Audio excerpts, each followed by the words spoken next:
ជំរាបសួរបងប្អូនទាំងអស់គ្នាហើយសូមស្វាគមន៍មកកាន់ផេកផ្ទះបាយម៉ែថ្ងៃនេះនាងខ្ញុំសូមចែករំលែកនៃតិចនិចខ្លះៗអំពីការធ្វើពោតចំហុយឬក៏ពោតបុកបងប្អូនចាហើយការធ្វើពោតចំហុយនេះដែរគឺមិនពិបាកធ្វើទេងាយហើយក៏ចំណាយពេលមិនច្រើនដែរបងប្អូនជាដំបូងយើងទៅកាច់ពោតទាំងអស់គ្នាបងប្អូនចាដោយសារតែខែនេះមានបងប្អូនអ្នកក្បែរផ្ទះអញ្ចឹងគាត់ដាំបានច្រើនដែរនាងខ្ញុំក៏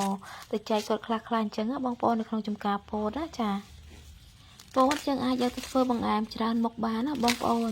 មិនត្រឹមតែបង្អែមទេយើងអាចយកធ្វើជាអាហារសម្រាប់ហូបជាម្ហូបផ្សេងបានទៀតចំណែកថ្ងៃនេះនាងខ្ញុំនឹងយកទៅធ្វើពោតចំហុយបងប្អូនដើម្បីបង្ហាញឲ្យបងប្អូនទាំងអស់គ្នាទស្សនាតែម្ដងទៅហើយកំពុងតែកាច់ពោតនេះដែរគឺចំមេឃកំពុងរលឹមបងប្អូនគឺរលឹមស្រេចតែម្ដងហើយពោតនេះចំរដូវភ្លៀងចិញ្ចឹមគឺរីកល្អណាស់បងប្អូនហើយដាក់គ្រាប់ឡើងពេញតែម្ដងដោយសារតែអាកាសធាតុវាត្រជាក់ល្អអញ្ចឹងណាចាហើយក្នុងការធ្វើពោតចំហុយនេះដែរនាងខ្ញុំប្រើពោតដែលបានកាច់អំបញ្ញចំនួន10ផ្លែនិងគ្រឿងផ្សំដូចជាខ្ទិះដូងម្សៅអង្ករខ្សាយម្សៅខ្ទិះដូងស្ករសអំបិលដូងស្ទើហើយនិងល្ងបងប្អូនបន្ទាប់ពីរកគ្រឿងផ្សំបានគ្រប់មុខហើយនាងខ្ញុំទុកវាមួយឡែកសិនមកធ្វើការបកសម្អាតពោតវិញណាបងប្អូនចាហើយពោតនេះដែរគឺយើងបកសម្អាតនិងបេះសក់ដែលនៅជាប់វាចេញឲ្យអស់ចាដើម្បីងាយស្រួលយើងធ្វើហូបអញ្ចឹងណាពោតនេះដែរគឺនាងខ្ញុំប្រើពោតដំណើបពណ៌សបងប្អូនដែលទៅកាច់មិញហ្នឹងហើយលាយជាមួយនឹងពោតហាវ៉ៃឬក៏ពោតលឿងហ្នឹងចំនួន2ផ្លែដែរដោយសារពូជគាត់មានដាំអញ្ចឹងខ្ញុំកាច់មកវាបានតែ2ផ្លែលាយគ្នាអញ្ចឹងណាបងប្អូនយើងបកសម្អាតវាម្ដងមួយបងប្អូនចាដោយសារតែពោតខាងនេះវាមានដង្កូវស៊ីខ្លះដែរចាវាជាប់អាចតកូវចាហើយនឹងសក់ពោតអញ្ចឹងណាចាយើងបកហើយយើងយកវាមកលាងទឹកដើម្បីសម្អាតកន្លងវាមានជាប់ដីជាប់អីព្រោះអីមានភ្លៀងមានអីអញ្ចឹងបងប្អូនដីហុយដីអីអញ្ចឹងណាចាយើងសម្អាតវាម្ដងមួយមកដោយស្រង់ដាក់កញ្ច្រែងចាឲ្យវាស្រស់ទឹកផងបងប្អូនចាដើម្បីឲ្យយើងងាយធ្វើទៅបន្តទៀតអញ្ចឹងណាចាបន្ទាប់ពីស្រង់ដាក់កញ្ច្រែងឲ្យស្រស់ទឹកហើយនាងខ្ញុំធ្វើការចាត់វាស្ដើងក៏បានចិត្តយ៉ាងម៉េចក៏បានដែរបងប្អូនឲ្យតែបានគ្រាប់ពោតមកអញ្ចឹងណាព្រោះអីពោតនេះយើងយកទៅក្លុកវាម្សាទៀតបងប្អូនដូចឃើញស្រាប់ហើយគឺពោតនេះគឺពោតដំណើបពណ៌សចាហើយនឹងលាយ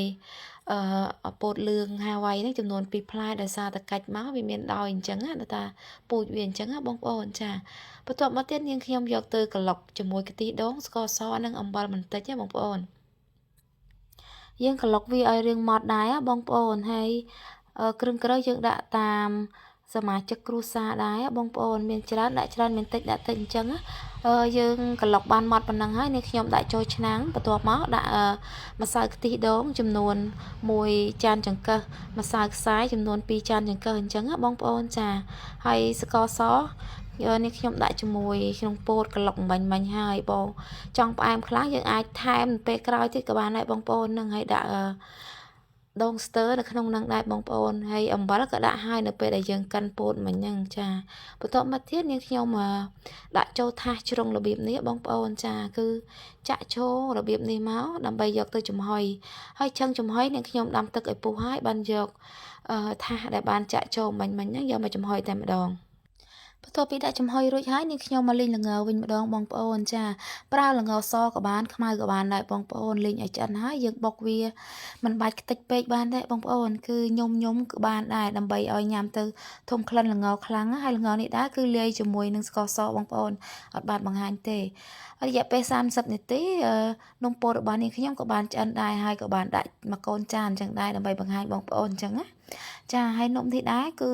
រសជាតិវិញគឺឈ្ងុយឆ្ងាញ់ណាស់ដោយសារតែប្រើខ្ទិះដូងច្រើនណាបងប្អូនហើយថែមនឹងម្សៅខ្ទិះទៀតចារោយជាមួយនឹងល្ងបែបនេះហើយដូងស្ទើទៀតបងប្អូនហើយញីពីឈ្ងុយហើយផ្អែមឆ្ងាញ់យកតែម្ដង